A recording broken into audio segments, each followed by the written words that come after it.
Hello friends, Radhe Radhe. आज हम discuss करेंगे law and ethics, pharmacy law and ethics, और बोल सकते हो जूरिस्प्रूडेंस, जिसमें कि सबसे इम्पोर्टेंट टॉपिक है शेड्यूल्ड। शेड्यूल्ड वैसे भी इम्पोर्टेंट है एग्जाम के पॉइंट ऑफ व्यू से, और शेड्यूल्ड को देखा जाए तो वैसे भी इम्पोर्टेंट है इन फ्यूचर में। जब आपकी फार्मेसी कंप्लीट होगी, आपका जो भी पर्टिकुलर कोर्स है, डिप्लोमा है या डिग्री है, उसके बाद में आपको नॉलेज होना चाहिए कि कौन सी ड्रग कौन से शेड्यूल के अंदर आती है। तो शेड्यूल का सीधा सीधा क्वेश्चन आता है, write a note on schedules, particular schedules that are mentioned according to Drug and Cosmetic Act।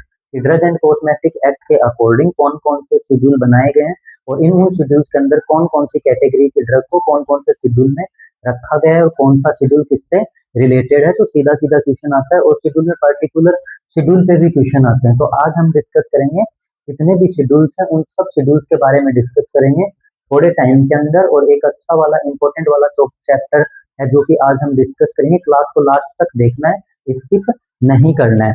अब देखो, ड्रग एंड कॉस्मेटिक एक्ट 1914 में आया था, और ड्रग एंड कॉस्मेटिक एक्ट के अकॉर्डिंग क्या किया गया था कि कोई इंपॉर्टेंट ड्रग है, इंपोर्टेड बाहर कंट्री से कोई ड्रग हम मंगवा रहे हैं, या कंट्री से एक्सपोर्ट कर रहे हैं, सेलिंग हो रही है, ड्रग की डिस्ट्रीब्यूशन हो रहा है, मैन्युफैक्चरिंग हो रहा है, इन सबको कंट्रोल करने के लिए ड्रग एंड कॉस्मेटिक एक्ट आया था 1940 के अकॉर्डिंग। और ड्रग एंड कॉस्मेटिक एक्ट के प्रोविजन, जो भी कोई प्रावधान थे, रूल रेगुलेशन था, उनके अकॉर्डिंग ही क्या किया गया था, शेड्यूल्ड का फॉर्मेशन किया गया था। ठीक है, तो आपको इतना याद रखना है। अब देखो, शेड्यूल कितने टाइप के, ड्रग एंड कॉस्मेटिक एक्ट के अकॉर्डिंग दो टाइप्स के शेड्यूल्स का फॉर्मेशन किया गया था, schedule first and schedule second. Schedule first में क्या आएगा, शेड्यूल फर्स्ट में आएगा लिस्ट ऑफ बुक्स, कि आयुर्वेदिक सिद्धा है और जो यूनानी है, जिनके अंदर जो भी कोई मेडिसिन आती है, तो उन सबकी लिस्ट किसमें आएगी, फर्स्ट शेड्यूल के अंदर आएगी, जिसको हम क्या बोलते हैं, शेड्यूल टू द रूल बोलते हैं। ठीक है, देखो फर्स्ट क्या है, first schedule drug and cosmetic act. Drug and cosmetic act 1940 के अकॉर्डिंग जो पहला शेड्यूल बनाया गया था, उस शेड्यूल में क्या आता है, लिस्ट ऑफ आयुर्वेदा सिद्धा एंड यूनानी सिस्टम ऑफ मेडिसिन, कि आयुर्वेद से रिलेटेड, सिद्धा सिस्टम से रिलेटेड या यूनानी सिस्टम से रिलेटेड जितनी भी मेडिसिन है, उन सबकी लिस्ट किसमें आएगी, फर्स्ट शेड्यूल के अंदर आएगी। ठीक है, ट्रेडिशनल सिस्टम ऑफ मेडिसिन होता है, आपको पता है कि अलग अलग ट्रेडिशन है डिजीज को क्योर एंड प्रिवेंट और ट्रीट करने का। सिद्धा सिस्टम के अकॉर्डिंग डिजीज को क्योर एंड प्रिवेंट ट्रीट कर सकते हैं, आयुर्वेद के अकॉर्डिंग कर सकते हैं, यूनानी के अकॉर्डिंग कर सकते हैं। तो कोई भी मेडिसिन है जो आयुर्वेद के अंदर आती है, या सिद्धा में आती है, यूनानी सिस्टम ऑफ मेडिसिन के अंदर आती है, उन मेडिसिन की जो लिस्ट है वो किसके अंदर आएगी, फर्स्ट शेड्यूल के अंदर, जिसको हम क्या बोलते हैं, शेड्यूल टू द रूल भी बोलते हैं। Second schedule of drug and cosmetic act. अब जो सेकंड शेड्यूल है ड्रग एंड कॉस्मेटिक एक्ट का, उसके अंदर क्या आएगा, स्टैंडर्ड आएगा। किसका स्टैंडर्ड आएगा, standard to be compiled by drug import manufacture और sale. Drug and cosmetic act क्यों आया था कि कंट्री के अंदर ड्रग का मैन्युफैक्चरिंग हो रही है, ड्रग की सेलिंग हो रही है, ड्रग का डिस्ट्रीब्यूशन हो रहा है, ड्रग का इंपोर्ट हो रहा है, ड्रग का एक्सपोर्ट हो रहा है, इन सब एक्टिविटीज को रेगुलेट करने के लिए और कंट्रोल करने के लिए आया था ड्रग एंड कॉस्मेटिक एक्ट। तो ड्रग एंड कॉस्मेटिक एक्ट के अकॉर्डिंग कोई भी ड्रग है जिसको हम इंपोर्ट कर रहे हैं, या जिसकी हम मैन्युफैक्चरिंग हो रही है कंट्री के अंदर, या जिसकी सेलिंग हो रही है, उन सबका क्या है, जो कंपाइलेशन है, वो उसका स्टैंडर्ड किसमें आएगा, शेड्यूल सेकंड के अंदर क्या आएगा, उनका स्टैंडर्ड आएगा। तो आपको ये याद रखना है। अब शेड्यूल्ड फॉर्मुलेशन कौन सी होंगी, शेड्यूल्ड फॉर्मुलेशन वो फॉर्मुलेशन होती है जो कि ड्रग एंड कॉस्मेटिक एक्ट आया था, तो उस टाइम पे क्या किया था, पर्टिकुलर शेड्यूल का फॉर्मेशन किया गया था। अब जिस भी शेड्यूल में जिस भी ड्रग को डाल दिया है ना, वो ड्रग कौन सी ड्रग कहलाएगी, शेड्यूल्ड फॉर्मुलेशन कहलाएगी। ठीक है, और मोस्टली कौन कौन सी ड्रग के लिए शेड्यूल बनाए गए थे, उन ड्रग के लिए शेड्यूल बनाए गए थे जो कि ड्रग क्या है, डेली रूटीन के अंदर सबसे ज्यादा काम में आती है, जो असेंशियल ड्रग्स हैं, जिनकी अवेलेबिलिटी के बिना किसी भी पर्टिकुलर कम्युनिटी में जितनी भी पॉपुलेशन रह रही है, तो उनकी जो नॉट अवेलेबिलिटी एक्सेप्टेबल नहीं हो पाएगी। सीधा सा मतलब ये है कि ऐसी ड्रग जिनकी रिक्वायरमेंट डेली रूटीन में पड़ती रहती है, जो कि बहुत जरूरी ड्रग है, असेंशियल ड्रग है, इमरजेंसी वाली ड्रग है, और छोटी मोटी डिजीज को क्योर कर सकती हैं। कहीं पे कोई भी कम्युनिटी है, वहां पे कोई पॉपुलेशन रह रही है, उनके डेली रूटीन में जो भी कोई छोटे मोटे डिजीजेस वगैरह है, या फिर कोई असेंशियल मेडिसिन उनके डेली रोजमर्रा के लिए यूजेबल है, उन वो मेडिसिन उन पीपल्स तक जहाँ कहीं भी रह रहे हैं कोई भी पर्सन, तो उसको इजीली अवेलेबल हो जाए, अफोर्डेबल प्राइस के अंदर अवेलेबल हो जाए, और हेल्थ से रिलेटेड जितनी भी सर्विस है वो सर्विसेज भी क्या हो जाए, अफोर्डेबल अवेलेबल हो जाए और एक्सेप्टेबल हो और इजीली अवेलेबल हो जाए और अफोर्ड भी रहे।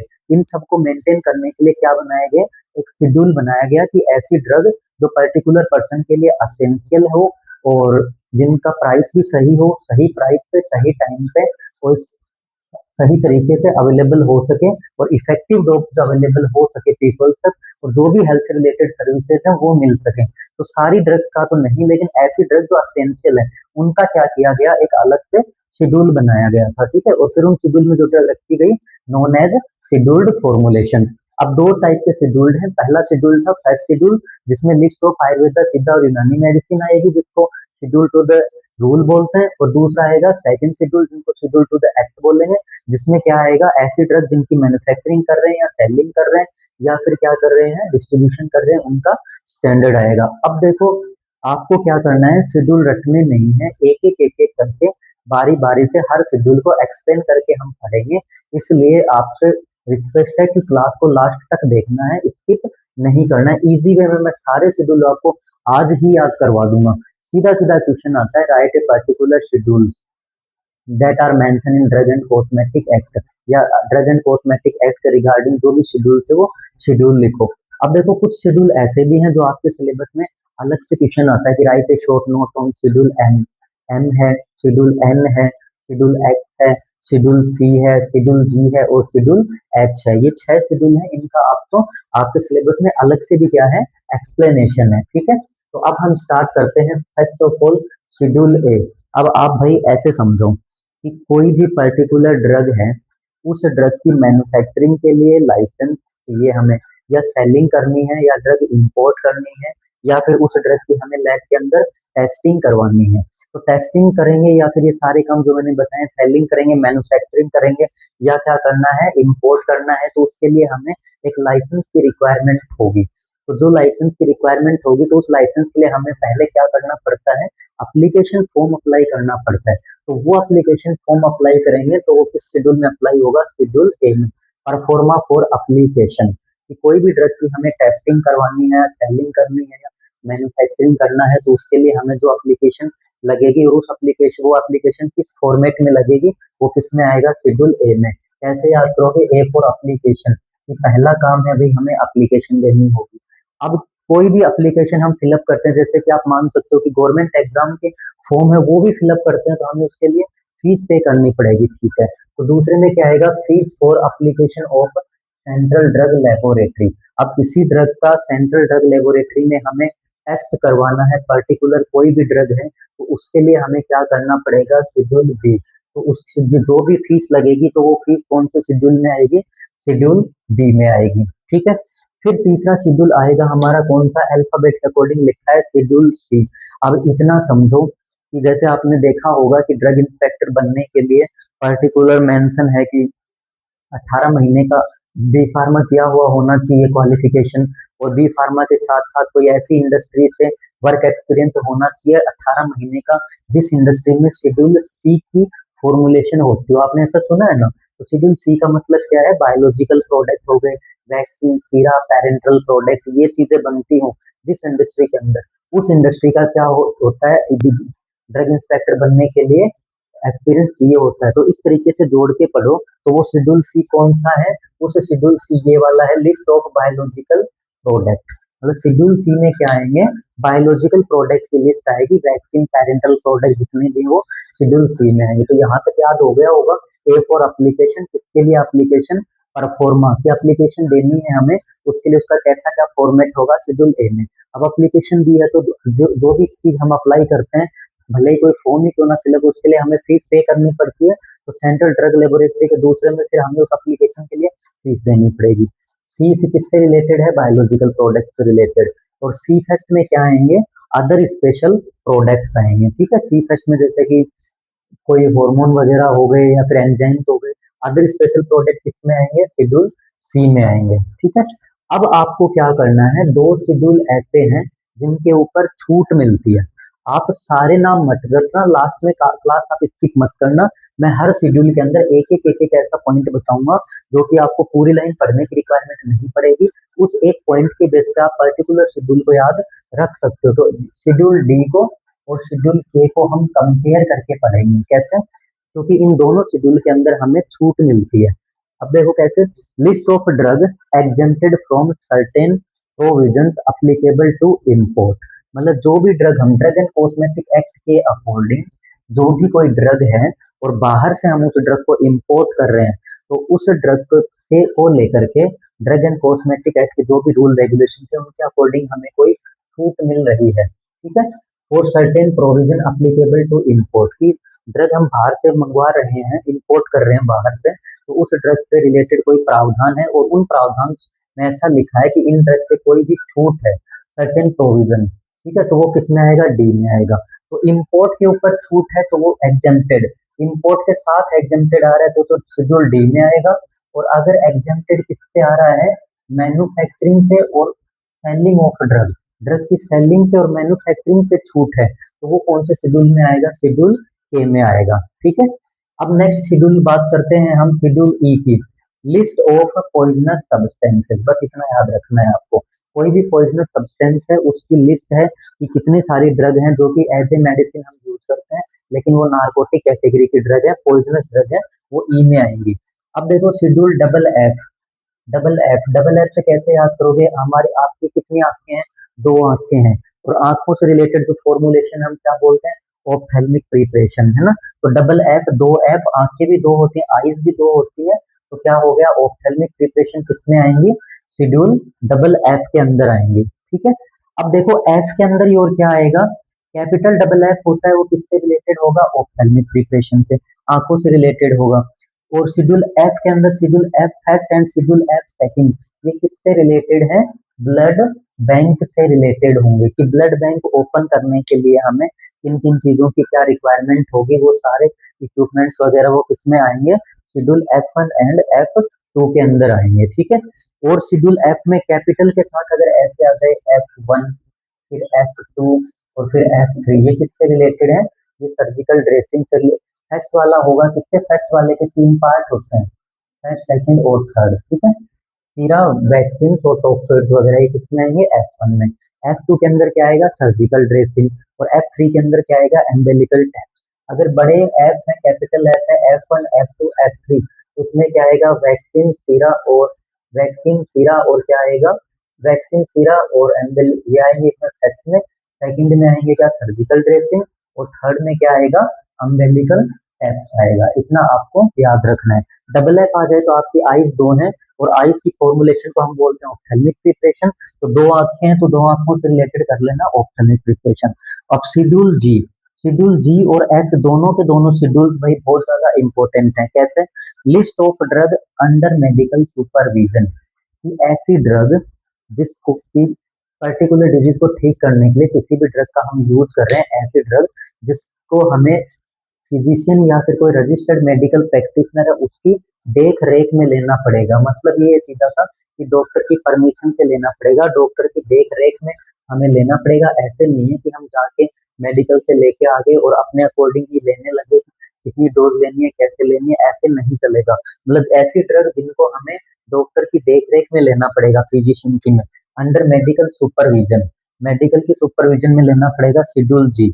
वो ड्रग कौन सी शेड्यूल में आएंगी, शेड्यूल जी के अंदर आएंगी। दूसरा क्या है, schedule H, list of prescription, ऐसी ड्रग जिनको परचेज करने के लिए हमें प्रिस्क्रिप्शन की रिक्वायरमेंट पड़ेगी, डॉक्टर की पर्ची से ही हम क्या कर सकते हैं, मेडिकल से खरीद सकते हैं, बिना डॉक्टर की पर्ची के वो मेडिसिन आपको अवेलेबल नहीं हो पाएगी, तो वो कौन से शेड्यूल में आएगी, शेड्यूल एच में आएगी, लिस्ट ऑफ प्रिस्क्रिप्शन ड्रग, ऐसी ड्रग जो कि हम मेडिकल सुपरविजन में ही लेंगे और प्रिस्क्रिप्शन पे ही मिलेगी, जब फिजिशियन लिख के देगा तभी मेडिकल वाला प्रोवाइड करवाएगा, अदरवाइज प्रोवाइड नहीं करवाएगा, डॉक्टर की पर्ची से ही मिलती है। वो ड्रग कौन सी होगी, शेड्यूल एच। और जो देख रेख में लेनी होती है हमें, वो कौन से शेड्यूल में आएगी, शेड्यूल जी के अंदर आएगी। अब आता है शेड्यूल एच के बाद में आई, आई में क्या आएगा, calculation of proportion of poisonous in certain cases, कि मान लो कोई भी सर्टेन केस है, उन केस के अंदर हमने कोई भी पॉइजनस ड्रग है, तो वो उस ड्रग का हमने क्या किया है, यूज कर रहे हैं उस केस के अंदर, तो उसकी जो भी पूरी कैलकुलेशन है वो किसमें आएगी, शेड्यूल आई के अंदर आएगी, ठीक है। अब नेक्स्ट देखो, जी मैंने इंपॉर्टेंट शेड्यूल बताया है, एच इंपॉर्टेंट शेड्यूल बताया है, और एफ इंपॉर्टेंट शेड्यूल है, और सी इंपॉर्टेंट शेड्यूल है, और डी और के को हमने कंपेयर करके पढ़ लिया कि ऐसी ड्रग पे छूट मिलती है तो बाहर से मंगवाते हैं, और उस पे के में ऐसी ड्रग पे छूट मिलेगी तो हम बेच रहे हैं और बना रहे हैं। ठीक है। अब जे कैसे इंपॉर्टेंट है, जे में लिस्ट ऑफ डिजीज और disorder which drugs may not claim to prevent और क्योर। मतलब शेड्यूल जे में ऐसी ड्रग्स की और ऐसी डिजीज की लिस्ट आएगी जिन डिजीज को ठीक करने के लिए वो कोई भी ड्रग है वो दावा नहीं करती है। मीन्स ये देखो, ऐसे समझो कि मान लो कोई पर्टिकुलर डिजीज है, उस डिजीज को ठीक करने के लिए हम कोई मेडिसिन ले रहे हैं, लेकिन उस मेडिसिन से एक 100% श्योरिटी नहीं है, कंफर्मेशन नहीं है कि उस मेडिसिन से वो डिजीज ठीक हो ही जाएगी, मतलब हम दावा नहीं करते हैं कि डिजीज ठीक हो जाएगी, तो ऐसी ड्रग किसमें आएगी, शेड्यूल जे में आएगी। ठीक है। अब जे के बाद में के हमने पढ़ लिया। अब थोड़े से इंपॉर्टेंट से शेड्यूल है, सारे या बाकी के जो बच्चे हैं वो, और इजी भी हैं, कैसे भी देखो, एल एल से क्या होता है, लेबोरेटरी।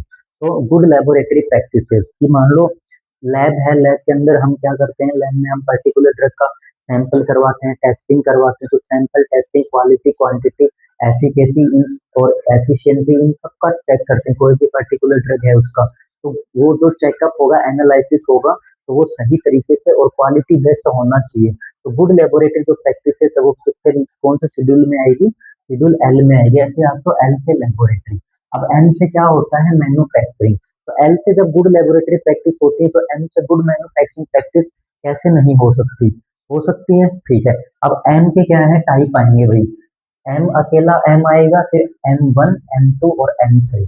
अब कैसे याद करोगे, जो अकेला एम है जिसके 1 2 3 नहीं लग रहा है, वो उसमें कौन सी टाइप की ड्रग की गुड मैन्युफैक्चरिंग प्रैक्टिस आएगी, good manufacturing practice for allopathic drug.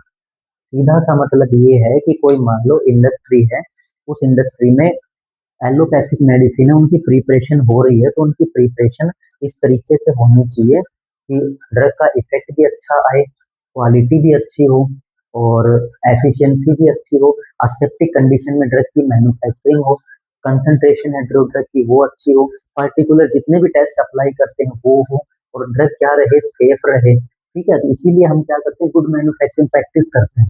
तो ये सारे जो बताए हैं मैंने क्राइटेरिया, ये सारे के सारे जो क्राइटेरिया है, ये किसके लिए आएगा, शेड्यूल एम के लिए आएगा। तो ये सारे क्राइटेरिया हैं, तो एलोपैथिक ड्रग को लेकर हम ये क्राइटेरिया कर रहे हैं, तो वो किसमें आएगा, शेड्यूल एम में आएगा। कि गुड, सीधा सा मतलब है, एलोपैथिक ड्रग की good manufacturing practice schedule M में आएगी। अब देखो ऐसे याद करना, एम तो हो गया एलोपैथिक के लिए। अब M1, M2 और M3 बचा है। सबसे पहले पढ़ेंगे होम्योपैथी, फिर पढ़ेंगे कॉस्मेटिक, और फिर पढ़ेंगे मेडिकल डिवाइस। तो गुड मैन्यु एलोपैथिक की गुड मैन्युफैक्चरिंग प्रैक्टिस आएगी शेड्यूल एम में, होम्योपैथिक की गुड मैन्युफैक्चरिंग प्रैक्टिस आएगी शेड्यूल M1 में, कॉस्मेटिक की गुड मैन्युफैक्चरिंग प्रैक्टिस आएगी शेड्यूल M3 में।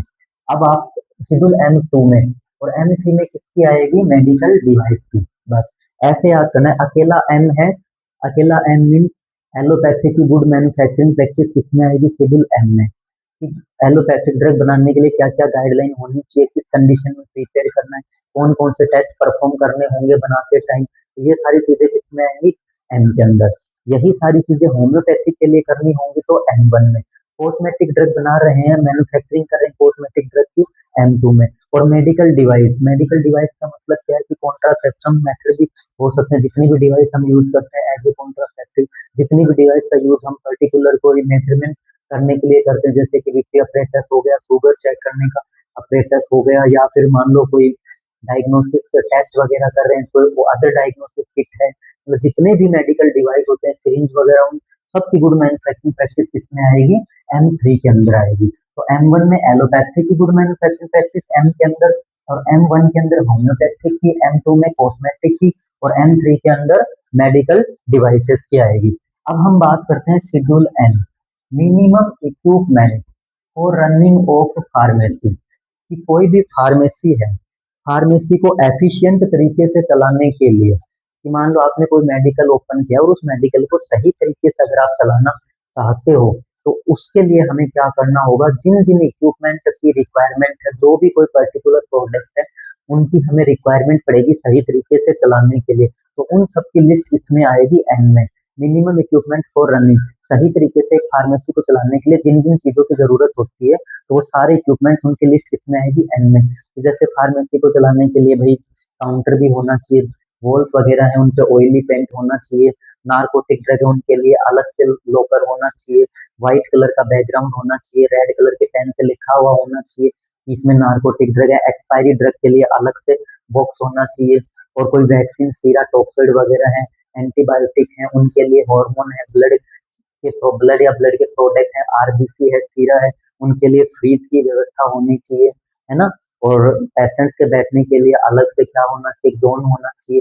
मतलब जो एक फार्मेसी को सही तरीके से चलाने के लिए, और जो भी फार्मासिस्ट है जिसका लाइसेंस है, जिसके पास लाइसेंस है उसका लाइसेंस क्या होना चाहिए, मेंशन होना चाहिए वहां पे, है ना, डिस्प्ले करना चाहिए, ये सारी चीजें। अब क्या है, इसके बाद में आता है शेड्यूल ओ। ओ में क्या आएगा, standard of disinfectant fluids.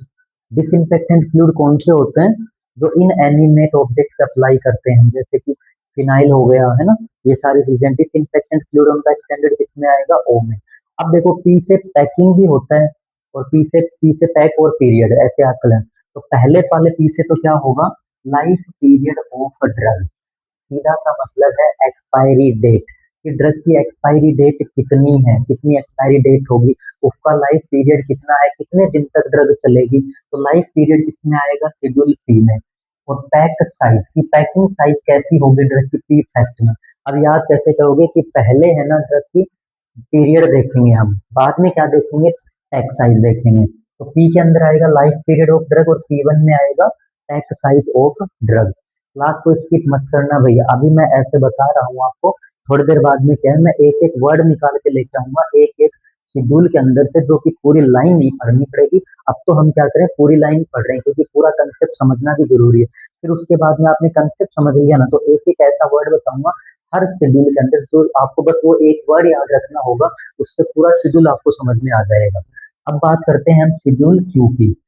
List of coal tar pigment and colour are use in cosmetic और सोप, कि कोई भी कॉस्मेटिक प्रिपरेशन बना रहे हैं हम, या फिर हम कोई साबुन बना रहे हैं, तो कॉस्मेटिक प्रिपरेशन बनाने के लिए, कोई टाइप का साबुन बनाने के लिए, उसमें हम कोई भी कलर यूज में ले रहे हैं, या फिर कोई पिगमेंट है, या कोई कोलतार है, उन सब का स्टैंडर्ड किसमें आएगी, लिस्ट किसमें आएगी, शेड्यूल क्यू में आएगी। ठीक है। अब हम बात करते हैं schedule R, related to mechanical contraceptive, मतलब जितने भी कॉन्ट्रासेप्टिव हैं जो प्रेगनेंसी को प्रिवेंट करते हैं, रोकते हैं, वो उन सब की लिस्ट किसमें आएगी, शेड्यूल आर के अंदर आएगी। ठीक है। अब बात करते हैं schedule S, standard for cosmetic products. ठीक है। शेड्यूल एस किसके लिए है, कॉस्मेटिक प्रोडक्ट का स्टैंडर्ड किसमें आएगा, शेड्यूल एस में आएगा। और डिसइंफेक्टेंट फ्लूइड का स्टैंडर्ड किसमें आएगा, शेड्यूल ओ में आएगा, है ना। ठीक है। अब हम बात करते हैं schedule you, manufacture and analytical record of drug, कि कोई भी ड्रग है, उस ड्रग को बनाई थी, मैन्युफैक्चरिंग हुई थी ड्रग की, तो उसके मैन्युफैक्चरिंग से रिलेटेड पूरा जो डेटा है, पूरा रिकॉर्ड है ना, पूरा डेटा है, पूरा रिकॉर्ड है। और उसके अलावा क्या है, एनालिटिकल रिकॉर्ड ऑफ ड्रग, और उस ड्रग को लेके जितने भी टाइप के एनालिसिस हुए थे, जो टेस्ट हुए थे, उन सब का जो रिकॉर्ड है वो किसमें आएगा, यू के अंदर आएगा। ठीक है। और यूएन में किस, यू फर्स्ट भी होता है एक शेड्यूल यू वन, जैसे कि पी वन है ना, ऐसे यू के अंदर तो मैन्युफैक्चरिंग और एनालिटिकल रिकॉर्ड आएगा ड्रग के लिए, ठीक है, मेडिसिन का। और कॉस्मेटिक का एनालिटिकल रिकॉर्ड किसमें आएगा, यू फर्स्ट में आएगा। मैं लिख देता हूँ, यू फर्स्ट में आएगा analytical record and manufacturing of cosmetic. ठीक है। यू फर्स्ट में तो कॉस्मेटिक का एनालिटिकल रिकॉर्ड और मैन्युफैक्चरिंग आएगी, और यू के अंदर मैन्युफैक्चरिंग आएगी इसकी ड्रग की। अब वी के अंदर क्या आएगा, स्टैंडर्ड फॉर पेटेंट मेडिसिन, ऐसी मेडिसिन जिनको हमने पेटेंट करवा रखा है। पेटेंट क्या है, एक प्रोसेस होती है जिसमें क्या है कि मान लो कोई पर्सन है, उसने नई नई रिसर्च की है, या फिर कोई नया इन्वेंशन किया है, और उसने कोई नई मेडिसिन बनाई है, मान लो एक मेडिसिन एग्जाम्पल लेके चलते हैं, तो उनको, उसमें क्या है कि उसको हक है, उसको क्या है, जो पेटेंट होता है, पेटेंट का मतलब क्या है, एक हक होता है जो कि उसको प्रोवाइड करवाया जाता है। ठीक है। और ये गवर्नमेंट के थ्रू प्रोवाइड करवाया जाता है, और 20 साल के लिए प्रोवाइड करवाया जाता है। कि जिस भी रॉ मटेरियल का यूज करके या जिस भी प्रोसेस का यूज करके आपने वो मेडिसिन बनाई है, नई रिसर्च की है, तो उसका है ना जो प्रॉफिट है वो 20 साल तक आप ही कमा सकते हो। उस प्रोसेस को या फिर उस जो भी प्रोसेस थी उस प्रोसेस को और कोई दूसरा कॉपी नहीं कर सकता है। तो इस चीज को क्या करने के लिए राइट्स है, जो भी उसका अधिकार है, जो भी राइट्स है उसको प्रोटेक्ट करना और क्या करना, कंट्रोल करना, ये सब काम किसमें आता है, शेड्यूल बी में आएगा, है ना। जो पेटेंट की, मान लो किसी ने कोई मेडिसिन बनाई है और उसने वो पेटेंट करवा ली कि उसकी जैसी मेडिसिन 20 साल तक कोई और नहीं बना सकता, जिस भी प्रोसेस का यूज किया था, जिस भी इक्विपमेंट का यूज किया था, या जिस भी मान लो बनाते टाइम रॉ मटेरियल का यूज किया था, और कैसे कैसे जो भी स्टेप्स यूज की थी, उन स्टेप को कोई भी फॉलो नहीं कर सकता है। इस प्रोसेस को बोलते हैं हम पेटेंट। उसको राइट्स दिए जाते हैं, अधिकार दिया जाता है कि आपका ये कॉपी नहीं होगा, है ना। तो वो जो ऐसी ड्रग है पेटेंट वाली ड्रग, वो शेड्यूल बी में आएगी। और list of marketed under generic name, ऐसी ड्रग जो मार्केट में जेनरिक नाम से बिक रही है, वो किसमें आएंगी, शेड्यूल डब्ल्यू में आएंगी। और लिस्ट ऑफ हैबिट फॉर्मिंग, ऐसी ड्रग जिनकी आदत लग सकती है, वो ड्रग किसमें आएंगी, शेड्यूल एक्स में आएंगी। जैसे कि नार्कोटिक ड्रग है और साइकोट्रोपिक ड्रग है। कैफीन आता है जिनमें चाय हो गई, कॉफी हो गई, साइकोट्रोपिक नार्कोटिक हो गई जैसे कि इंडियन हेम्प हो गया, कैनाबिस, है ना। ये किसमें आएंगी, एक्स में आएंगी। और गाइडलाइन फॉर क्लिनिकल ट्रायल, कि कोई भी नई मेडिसिन मार्केट में आती है, मार्केट में आने से पहले क्लिनिकल ट्रायल की जो प्रोसेस परफॉर्म की जाती है, उसके लिए क्या क्या गाइडलाइंस वगैरह हैं, वो किसमें आएंगी, शेड्यूल वाई के अंदर आएंगे। तो मे भी एक्सेप्ट है, मेरे को भी आपको अच्छे से सारे शेड्यूल समझ में आ गए होंगे। अब हम क्या करेंगे, पूरा कंटेंट आपने देख लिया है एक बार, पूरी डिटेल देख ली है, अब हम पढ़ेंगे ट्रिक के बारे में। मैंने कहा था जैसा कि है ना, आपको क्लास स्किप नहीं करनी है। लास्ट में हम हर शेड्यूल से एक एक वर्ड निकाल के लेके आएंगे, जिसकी बेस पे आपको पूरे शेड्यूल याद हो जाएंगे इजी वे के अंदर। और ये शेड्यूल आपके एग्जाम के पॉइंट ऑफ व्यू से ही नहीं, अगर आप फ्यूचर में भी कोई भी वर्क करोगे तो उसमें भी आपको पता होना चाहिए कि कौन सी ड्रग कौन सी शेड्यूल में कैसे क्या आती है ना। ये सारी चीजें आपको पता होनी चाहिए। अब देखो स्टार्टिंग से एक बार, कि जो शेड्यूल, सबसे पहले तो शेड्यूल होता क्या है, शेड्यूल क्या होते हैं, scheduled formulation. Drug and cosmetic act ने क्या किया, कि कोई भी ऐसी ड्रग थी जिनकी जरूरत हमेशा पड़ती रहती है, जहां पर भी कोई पॉपुलेशन रह रही है, तो उनको सही टाइम पे अच्छी मेडिसिन, मेडिकल जितनी भी मेडिकल फैसिलिटीज हैं वो प्रोवाइड हो सके, इसलिए। ठीक है, thank you, have a nice day.